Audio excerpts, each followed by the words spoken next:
Evening, folks, and welcome to the View for the matchday review for Cardiff City 0, Leeds United 2. Strange game. I think everyone over the last couple of days has digested it. The emotions eased a little bit, and we're in a better position to sit back and talk about it a bit more objectively and see if we all still agree on performance over substance, maybe, or style, whatever way you want to look at it. But I'm joined by Danny from Not Another Leeds podcast and Gerry McNamee of LS11.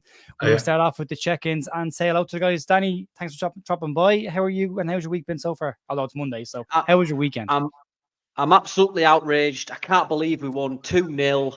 It's rubbish. No, I'm all right. Thank you very much. I'm very much calmer, as I say. But yeah, thanks for asking, mate. How are you? I'm not bad. I'm over the emotion part of it now. I'm into the, digesting it. But yeah, I'm good. Decent weekend. Gerry, how are you, mate? Bad, wet. Yeah. I'm still unpacking, but the boxes are getting less. I got another skip arrived today to fill, and finding my way around. But it's all going well. I had a long drive home on Saturday. It was lovely in Cardiff, but once you hit the Midlands and Northwest, it was rain, and it's not stopped since. So you're very wet. But yeah, we won and 3 points, and it's sort of that sort of game. And sack Fark, I agree. He's got to go. Yeah. Let's not overreact. No, don't sack Fark. I'm only joking. Yeah. We won't talk in and out. I think tonight what has been said, the way we're looking at this and what I've said on Joe's show earlier on today, is you can be unhappy with a performance and happy with 3 points, and also not want the manager fired all at the exact same time. They don't have to be definitive statements. If you aren't happy with the result, that doesn't necessarily mean you want the manager sacked. It might, and it might not. It can go either way, but tonight it's more just talking about the game. We are 5 games in. It's probably still a bit early to talk about that. We've got 2 international breaks coming up where there will be those conversations will likely be had should we be in a situation where they need to be had. And if we're not in a situation that they need to be had, we should be in a very good place, Danny, because if we can go into the next international break on a strong run, that means we'll have beaten or gotten points off Coventry and Sunderland and Norwich in that really awkward looking group of fixtures coming up in the next couple of weeks. Yeah, it's very tough fixtures, especially Sunderland, the way that they're going. Coventry out to be messed with, and Norwich just battered Watford. Hopefully those Canaries will be at bottom of the cage come when we play them. But look, you just got to take it game by game at the minute. Look, we won against Cardiff. We lost against Burnley, but they're fighting for the top spots, aren't they? So I'd have been more concerned if we would have beat Burnley and lost to Cardiff with 10 men. I'd have been really fuming. Then I would have been outside the ground demanding Farker's head. I don't know about you. Yeah, I'm all right at the moment. Yeah. Sorry, I'm trying to rile everyone up. I do apologize. No, not at all. No, it's worth talking about though, Gerry. What's more important to you? Is it points over style, or would you like a little bit of style in your points? Oh, well, of course you want style in your points, but points first of all. And I suppose if you look at the 6 games so far, 1 kick away from 2 extra points against Portsmouth, and Burnley, we probably should have got a draw, maybe even beat them with the chances we had. So fine margins, but we're just tucked in away. And at that point we got at West Brom looks good, and they weren't nothing special in that game. I thought they were average. And I suppose the next couple of games will tell us what Sunderland are like. They're on a run, but I suppose have they played anybody yet? They probably haven't. I can't remember. But that'll be a test. Coventry, I hear my mate's a Cov fan. He says there's rumblings already against Robbins because they've done it on a shoestring and got to the playoffs, and now he spent a few quid. They're towards the bottom. So are we, rather than being Dr. Leeds to sort out people's losing runs, are we going to be the team that gets managers the sack? Although I can't believe the Cardiff guy held his job for an extra week, but I'm glad he did, because that is one of the worst teams I've seen in the Championship. They're really poor. They never showed. I was just looking at the stats. I think LUFC data and Johnny Cooper, some brilliant, but they had 2 touches in our box the whole game. Yeah, one of those Melia had to save after we went 2 up. But when you look back on it, we were never in any trouble. Anytime they had the ball, they lost it. And other than the anxiety during the game, it was as easy a game as we'll get. And I know somebody mentioned, are we in second gear now? We didn't really have to do much to win that. Once we got the early goal, great take by Ranzani. I think he looks decent. And Pero, You know, brilliant finish. Put the ball in front of him. Well, on a one-on-one, he put it away, and that calmed everybody down. During the game, there was a few boos, as I was saying, not for individual players, because nobody had a bad game that I can see. It was more about, come on, get the ball forward, hit those passes a bit more accurate. And there was an attack get going. But it was a nice day. Towards the end, I sort of drifted off a bit. I didn't even notice Schmidt coming on. I thought Sam Byron's let his hair go. He made it. It was it was a great park, and Asda next to the ground is really good. I have to say, there was two women in the cafe in Asda before they came in the pajamas. That's what I took away from that game. Really, the people in Cardiff wear the pajamas out during the day. And that was about as good as it got. Yeah, parts of Dublin, not far from me, where that's still very much the trend. Terrible trend. Should get away from that if they can. Yeah, it was a weird one. I think the second goal goes in, Danny, and everyone calms down a little bit. But I think up until that point, you're thinking, geez, this is the worst side that we've played in a very, very long time. They've got 10 players and have done since the 28th minute. And we're not even knocking on the door at the edge of the box. We're still playing the ball around the halfway line. The second goal does come in. Pirro comes in, does what he does. And I think I put a tweet out at that point going, the Pirro goal doesn't change the performance for me in the second half. It's that I want more. But I have a look back at last year, because that's the trend at the moment. And this time last year, I wasn't happy with the football either. I said the exact same things. So it seems to be very much fitting into a Farkas start of season pattern, where it's a slow enough start, then it gets practical over any kind of style, and then it starts to pick up and we kick in. But that second goal goes in, that eases a lot of the nerves. Danny, were you happy then after the game coming out, or did you have questions in your head, or are you very much a 3 points is 3 points kind of guy? The second goal goes in. First of all, I thought that was such a Pirro goal, where he takes a touch, lines himself up, and it's an awkward angle and a great goal. That goes in, and I could hear the biggest sigh of relief throughout the UK. Like, I thought, oh bloody hell, it's a bit windy, but no, it was just Leeds fans letting the breath out, because it was relief. We should have been, far away at that point. We had the Aronson chance, Ramazani chance, Gruev had a chance, Ampadu had a chance. It comes down to individual clinical finishing, doesn't it? And but yeah, like you said, Joe, it comes down to the performance versus the result. Yeah, 3 points is what we got, but why don't we ever do it the easy way? Is what I want to ask. Do you know? But yeah, we should be. I mean, Cardiff, that team, Gerry's got it right. They're the equivalent of a skip on fire. They were rubbish, and luckily they got sent off. A man sent off, sorry, but yeah, I mean, it were a bit sigh of relief. It shouldn't, because at 1-0, 88th minute, or sorry, just before the goal, I was saying off air, like, we've seen this film before, haven't we? We have, yeah. We've seen this. Wigan 2018 vibes, and we go 2-1 down to 10 men Wigan, and it just, yeah, but a big sigh of relief. Thank God he scored. Yeah, Huddersfield away last year as well.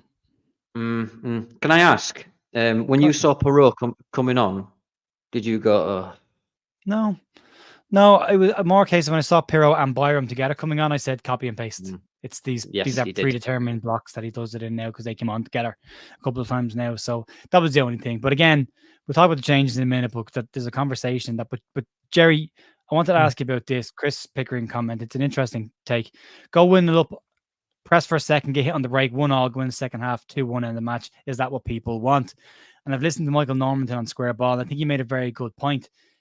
The frustration is knowing when to be expansive and go forward and try and kill off a game, and then knowing what games to not do that and be practical in. Like, if you're 1-0 up away from home at West Brom, you keep the ball. You don't give them the ball. You keep it on the halfway line against Burnley. But when you're playing the bottom side in the division, you've scored 1 goal, I think, all season, who don't offer anything and have 10 men for 70 minutes of the game. Should you expect more then from your team?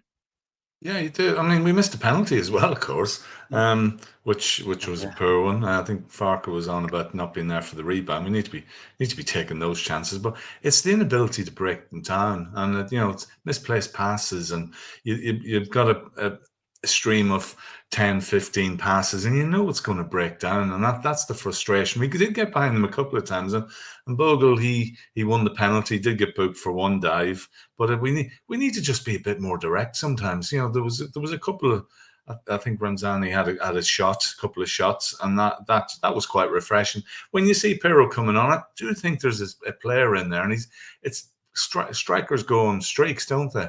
And he's come on twice now. And I was looking at again a stat. He's assisted 2 and scored 2 since he's come on as sub.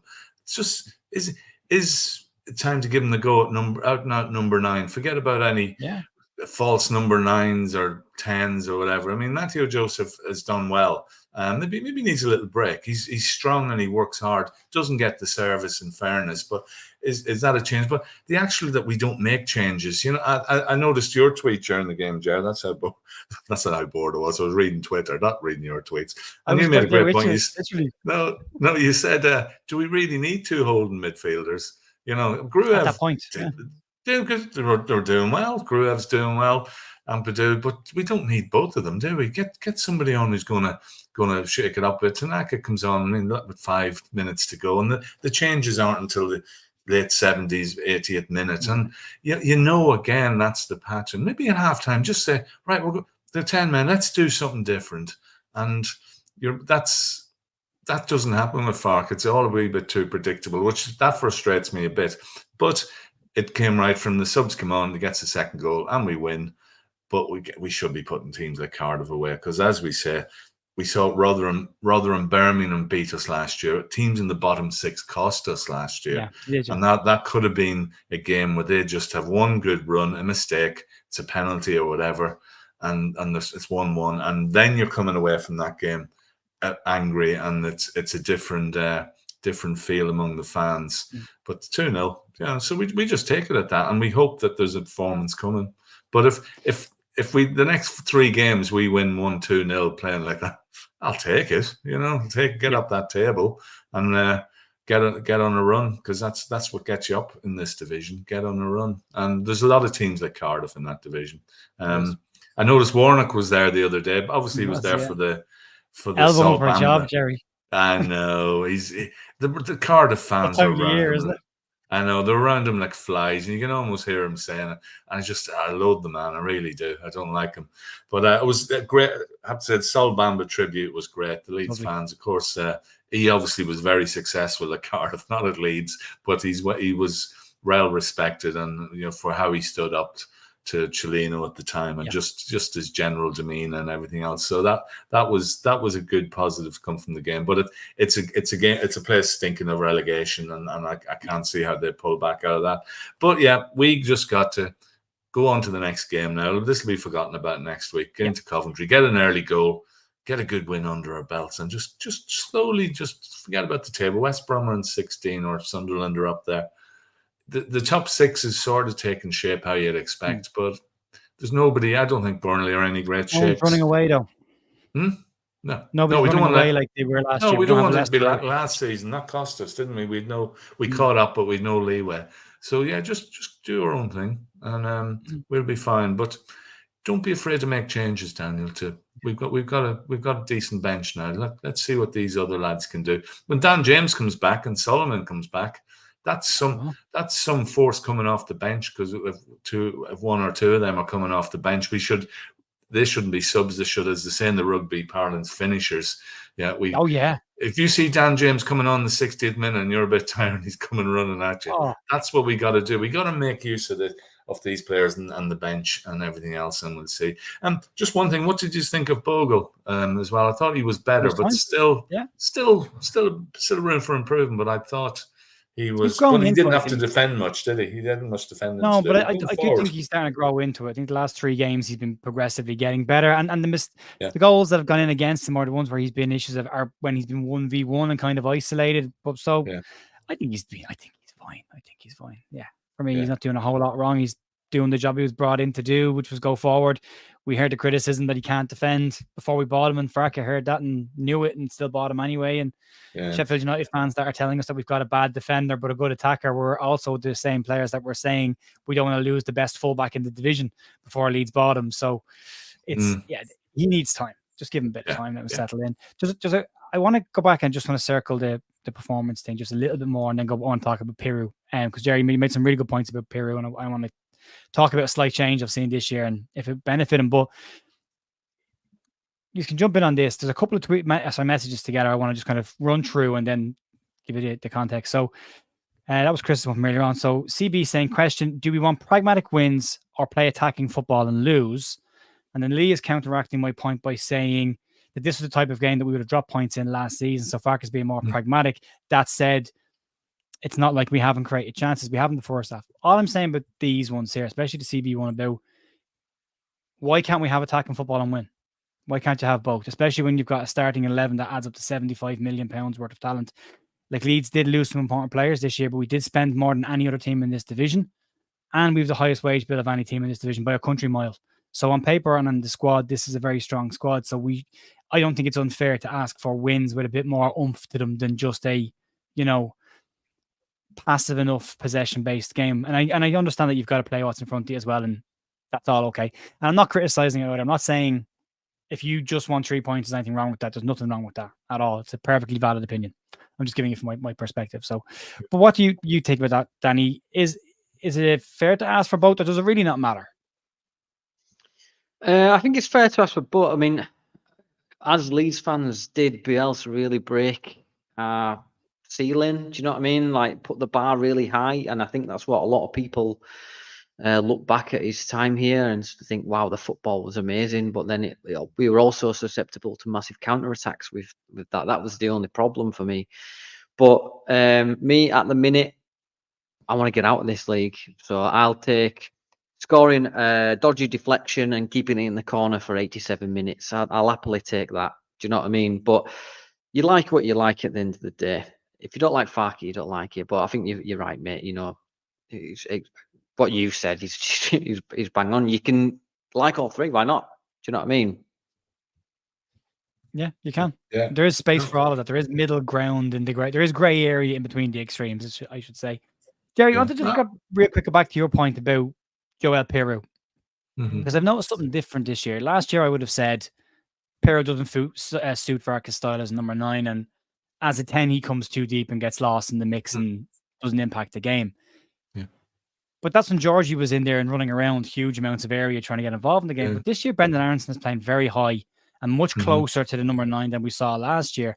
And because teams are sitting a bit deeper as a result of more players being high up, I'm starting to feel like all of a sudden this could be perfect for Joel Piro's style of football, because balls are being played in front of players now or across them to get finishes. And I'm starting to think this slight difference in the 10 might actually fit perfectly into Joel Piro's style of football.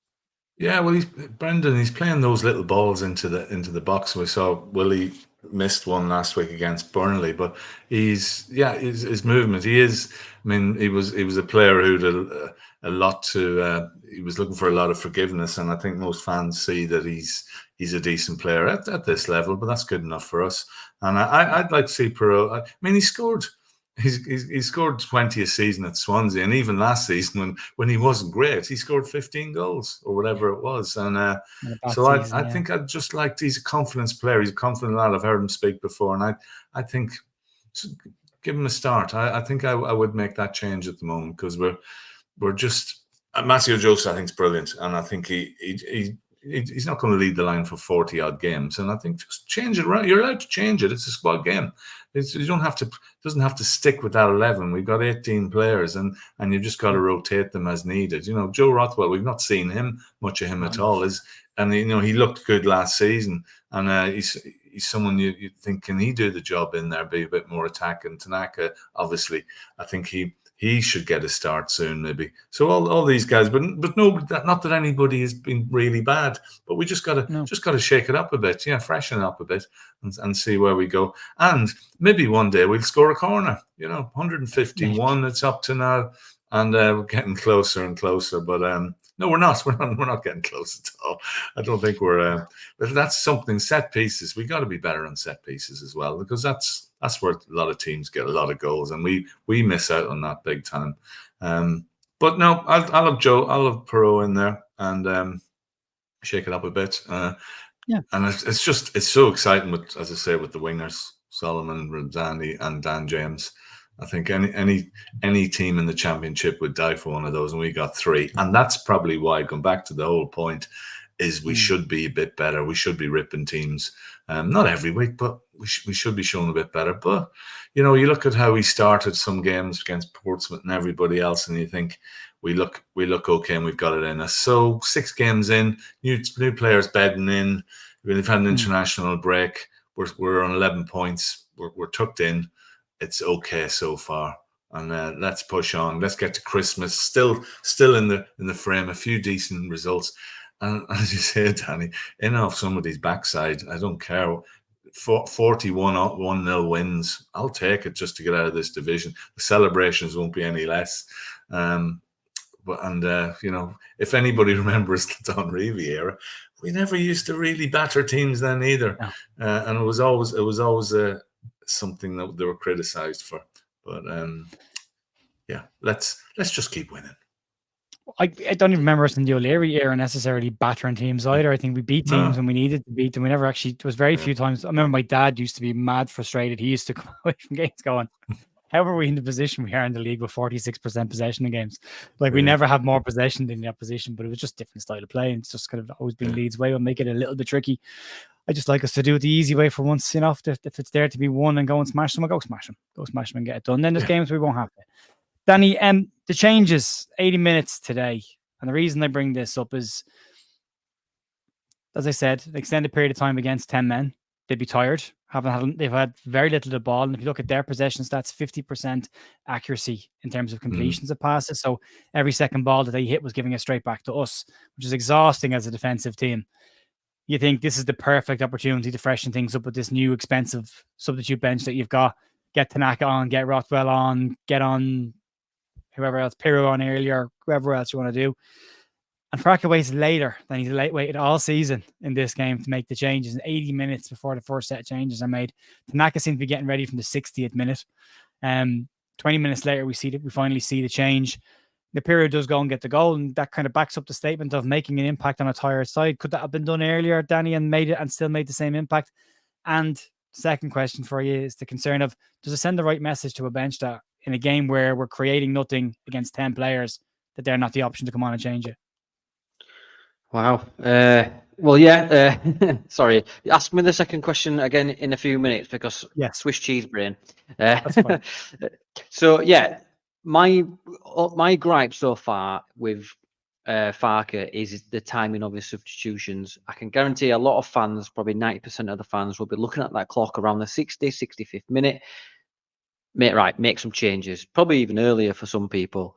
But I'm one of the ones 60 to 70 minute, right? Because Tanaka is obviously, I think when he came on, he was a couple of minutes in and he'd already been more positive. He'd already been moving forward, turn, you know, because he can turn. At one point, he dummied and we just went straight through and broke the lines and we went in and got a chance. So I think he needs to, you know, make the changes a lot more earlier for me. Especially bringing on Tanaka, because I think he can affect the game a lot. Obviously, I saw Peru and Rothwell. Was it Rothwell or Byram? Sorry. Byram. Byram. Yeah, I saw them and I went, I did the old. Again. Yeah. But then obviously he's proved me wrong. It was effective that time. I don't know why he waited so long. Maybe he thinks, right, it's going to click in a minute. We're going to get, you know, maybe he just held off because it's going to, you know, I feel like we're going to get a goal. It didn't happen, but yeah, he does need to make them a lot more quicker for me. And for the bench, especially when like you turn to your bench and you look at what options you've got. In the end, he used Rothwell, Pirro, Schmidt in the end, Tanaka, and did he use a fifth one? I don't think he did he? Byram, sorry. Yeah. I did Byram, yeah. Yeah. Yeah. And they're all again 80, 86, and then into the 90th.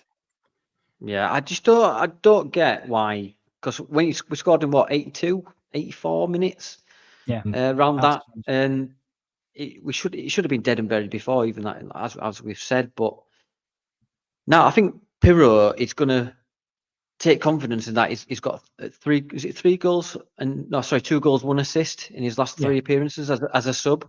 Now It's impact. find that really, it's good impact. And now there is a conversation, as Gerry was saying, why not start Pirro at the 9? He's in form over Matteo. Maybe Matteo needs to get that right. He's took my spot. I need to up my game, and this is what you need competition for. Sorry, I went on a bit of a tangent there, but yeah, mate, I think subs need to be quicker, and I think the bench need to take note that if Farke doesn't have confidence here, he won't use you, but he shouldn't be bringing bloody Byram on.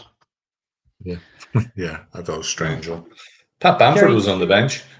he was, yeah, he was. Just talk about lightning rods. Yeah, he was. Yeah. He was. Gerry, I wanted to ask you the I suppose that the other part of the substitutions being made as well. Junior Firpo very heavily strapped the left leg and was touch and go. Joe Roden had a hip problem going into the game.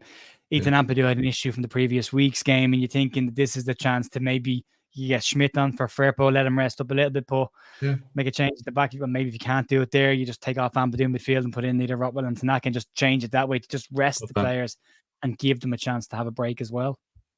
Yeah, I think so. And bed the Lexus Schmidt in and Tanaka. You know, he's only done the cameos, but yeah, that's what you do with a squad. You know, I know you look in the Premier League and the players they're rotating all the time. I can't remember the last time we made a lot of changes. Not saying we should. Someone says kick Bamford on the bloody bench. Yeah, it's not making changes for change's sake. If players are carrying injuries or they need a rest and we're comfortable, that's the time to send players on when they've got a chance to make a mark. Give them confidence. It's not mad psychological stuff. It just makes sense. But we won 2-0 and he's vindicated for it. But I think if for every other game, if we're losing or drawn, you have to. It is a more pertinent question. Why aren't you making changes quicker, and why do you let it go so long? I mean, last year you looked at it, and I think we had that Stoke game where he made 3 changes and we lost, and he never really trusted the bench after that. Anthony never really got a look in. I know Gruev came in and it took him a while to make his way back in. And he's probably loath to make that, but it's just tweaking. And as I said, Pirro in, maybe Tanaka in. As you know, if Firpo's not fully fit, he's been traveling around the world. He's been great. Don't get me wrong, he's been great. I thought he was really good. We don't even talk about Firpo as Firpo anymore. It's just expected. But if he needs a rest and he's carrying a knock, that's when you use your squad. And these players aren't inexperienced players. They're good enough to start. So just get them in there and change it around. But yeah, as you say, it's difficult with a win, 3 points, and then still moaning about it. But that's why we're there. We can't come on and say, yeah, it was fantastic, brilliant, everything else. Yeah. We're allowed to be a bit critical, and we're fans, and that's what we do. But we're really pleased coming away with 3 points. And overall, I'm pleased with the way it's going. I'm in a happy place. Until Saturday. Yeah. Well, until Saturday is right. Yeah, 3 o'clock on Saturday. That'll change again for at least 90 minutes. I mean, it is. I mean, everyone is saying, and there's lots of people coming in late, and just for NFT investment. We did cover the Peru. It's slightly different this year because Brendan Aronson plays a much higher attend than Georgie did. So something in that. And then people saying you're damned if you do, and you're damned if you don't against teams. But again, it's the knowing when to go for it and when not to go for it. And the teams you're playing against where you can be more expansive, the teams you're playing against where you should be more conservative. It's not as simple as either go for it or don't go for it. There's lots more context to it, and high-paid managers are expected to know that. And I still think it's important. And I know from when I was coaching, especially when I was playing in Dublin, you could win a game and walk in and be top of the pile. But if your manager was expecting this team to win something, he'd come in with critiques straight away off the bat, going, "They're all very happy. We won the game. Great stuff. Right, couple of things. You, and you." And then he'd start going through them while it was there. It's like, bring it back down. Don't lose the run of yourself. It's a job to do here, and it's not done. You've got to be at your best every single time. So even if you are winning games, unless there's nothing to critique, you should still be looking to critique it a little bit. You can still find positives in things, but still also work on what the problems could potentially be, because against better sides, you might get exposed for those kind of stuff. And it's just be as prepared as you can be. Finally, just to get on some news that came out tonight, we've got some fantastic news breaking from the club, and I want to get your guys' takes on it. Elland Road redevelopment has been announced by the club and confirmed. No date as to when, though, but it will see Leeds Elland Road going from 37,600 up to 53,000 seats. The bulk of the work will focus on the North Stand and the West Stand, so the John Charles and the Cup. Around both of them, there will be an increase in general admission tickets as well as corporate seating, but the corporate seating is needed for the extra revenue that they're hoping for this to bring in. But they have said there will be generous amounts of general admission tickets as well. And they're going to try and build it in a way that doesn't impact on the current attendance. So I think kind of what Liverpool have done, where they build the stand around the stand and then knock the middle bit down at the end. They're working with an acoustics firm, Gerry, to try and make sure we keep that atmosphere in Elland Road, which is an interesting job, I suppose, or consultancy to be bringing in. At what point in your life do you say to your mother, I want to be an acoustics engineer? Yeah, just shout louder. That's all they have to. Big sign say. Yeah, because the atmosphere has been a bit flat the last while, but this directly affects me because I go in the Bremner Suite, which I like. I like the West Stand. I do like it how it is. The Bremner Suite sort of hybrid. It's a bit corporate, but not really. They would give us a pie, and it's not always a great pie, as we know. But it'd be interesting. I think it has to happen. That stand. I don't know what's in it, but it needs to be dropped. It'd be interesting to see how they actually do it. I assume they'll build, as you said, they'll build over it and then go under it, and they will charge me more, which will be the thing, and there'll be more boxes and everything else. But yeah, we got to upgrade, and if we're to go to the Premier League and be bigger, we've got to have that revenue coming in as well. Yeah. So I'll be sad to see Bremner Suite and the West Stand go, but it's must need, and we got to 53,000. I think those tickets will be sold, no problem at all. Be gone like that with the waiting list and everything else. Be interesting to see how the whole price structure. 26,000 on the waiting list. It's mad, isn't it? It really is. When you think it's only 10 years ago we could only get 20,000 into the ground. So it's great. Gerry walking in, I was over 7-8 times a year. It was brilliant. We were able to get tickets whenever we wanted to walk in. That's how it got me away a season ticket, because no one else wanted to watch the buggers. It'll be great. It'll be great. We'll be a top club in the Premier League. We're a big club, and we should have a big stadium. Elland Road's great. I love Elland Road, but yeah, we've got to move on, and this is the way we do it, and this is what the 49ers do. They develop stadiums, don't they? And we need a state of the art. If they can throw a few quid over to the League of Ireland, stick a couple of stands in Dundalk, that would be even better. But that's how Danny's looking at me and say, "Who's Dundalk?" It's a long story. Now keep them going for another couple of weeks. But yeah, it'll be good. It'll be good. It'll probably if we didn't get promotion this year, I can imagine it'll be put on hold. But if we go up next year, I think it'll be, that'll start kicking in, and we might have a different go at the Premier League this time.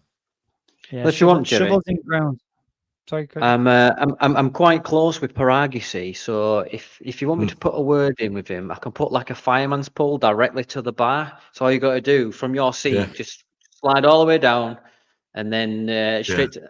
You get your beer on the way down, so it's ready there to go, and then it finishes at an escalator to go all the way back up again. So just say the word, mate, and I'll have 20 million.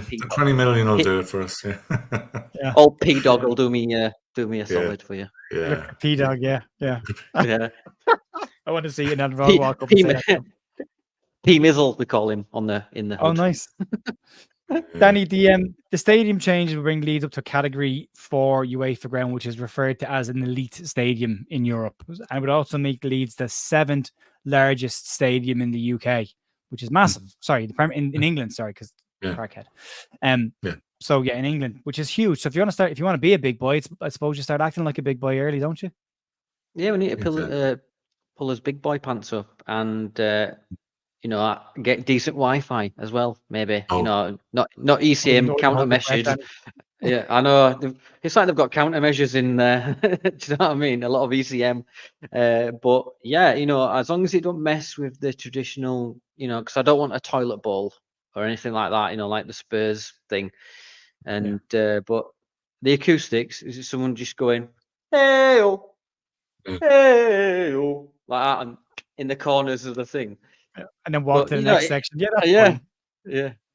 Hey, Mr. Pirra, give me a decent stadium. Something like that. Let's go to your part of the stadium. It sounds good. Very quiet in the West Stand. Why is this cold? I do hope we get I do hope we get a cop kind of like what they've done with Spurs, Gerry, where it's a big, elongated, single tier, proper, Fanatics end. Yeah, I mean, when you go to Tottenham, it's incredible. Just that, as you say, the straight terracing, and I think when we went up last time, as you say, we've got up this time, be big boys. We went up last time and tried to do it in a shoestring and hung on. We're lucky first season and didn't put any of the plans in place. Maybe luckily we didn't, but they've got to do it now because this is where we take the next step. We can't be a yo-yo club. We got to go up. We got to be able to, over 2 or 3 years, be able to get into that top half. It's getting more and more difficult. But you look at some of the teams in the lower part of the Premier League, and it's a poor standard. But above the top half is a difficult one. So with a bigger stadium, more revenue, attracting more players and everything, it's Leeds, so it won't happen. It'll all go wrong. We know how it is. Let's just beat Coventry and hope I get a nice, soft, comfy seat. Yeah, we will digest the Coventry game at the end of next weekend. We have the podcast coming up possibly a bit earlier this week, but I'll update you on that tomorrow. News is back in the morning. It's not going to come out on a Monday anymore unless something serious happens because it's been tricky lately. So, but we will still be doing the review on a Monday evening. So, Danny, anything happening over Not Another Leeds podcast this week you want us to check out? Yeah, sure. Same time, 7:30 this Friday. We have 2 guests coming on to be, I need to do the edits, so watch out for them the middle of this week. Chaos. Bit of banter, more chaos, the drill, the usual, yeah. I've not been summoned to court this week, so that's a new one. That's nice. By some sort of celebrity for the awards that we give at the end of the episode. But yeah, we did one on Friday, which was really good fun with Evie and Lockie, that's the one, yeah. The Sith Lord himself. So go check that out as well. And thank you for having me on tonight. No problem, mate. Gerry, going to the Coventry game at the weekend, what do you expect and what you hope to see back at Allen Road? I expect the same anxiety. Early goal, yeah, beat them well. I think Coventry they're a team that's just on the edge, and we can just push them a bit further. You look at teams, the sack managers, and then they go on a good run. I think we're catching them just at the right time, and we owe them. They took points off us, a defeat and a draw last year. And I think this is a good fixture for us coming. I'm going into the horrendous journey the following week to Norwich and Sunderland. I think I'm just going to get a tent and camp in Norfolk, camp in the northeast, and it's going to be a lot of traveling. But I have blagged my way into the boardroom at Norwich. I'll tell you more about that later. So if I'll see P Doug there, hopefully, and I'll give him your best, Danny. Cheers, mate. Yeah. Tell him D Dog sends his regards. Yeah. I'm G Dog. I'll say it to him. Yeah. I don't know if I'm in with them, but I'm always susceptible to a selfie. So as anybody knows, I'll give it a go. Soundbite, Gerry, will you? Yeah, I'll find out what seat I'm getting and how much it's going to cost me. But there may be other surprises this week on the channel for those who have stuck around till the very, very end. I'm just trying to validate whether an email I got this evening is legitimate or fake. At the moment, it looks like it's legitimate, but it's potential that we could be giving away match tickets to the Coventry game this week on the channel if the email turns out to be from Hisense.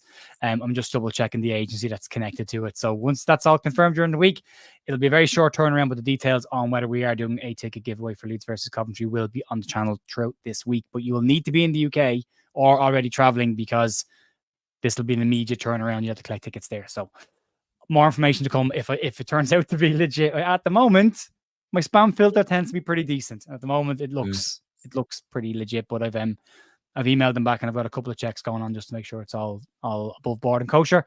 And then hopefully we get to give away some tickets this weekend. So keep an eye out for that. And I'll be back in the morning with the news and hopefully more detail then.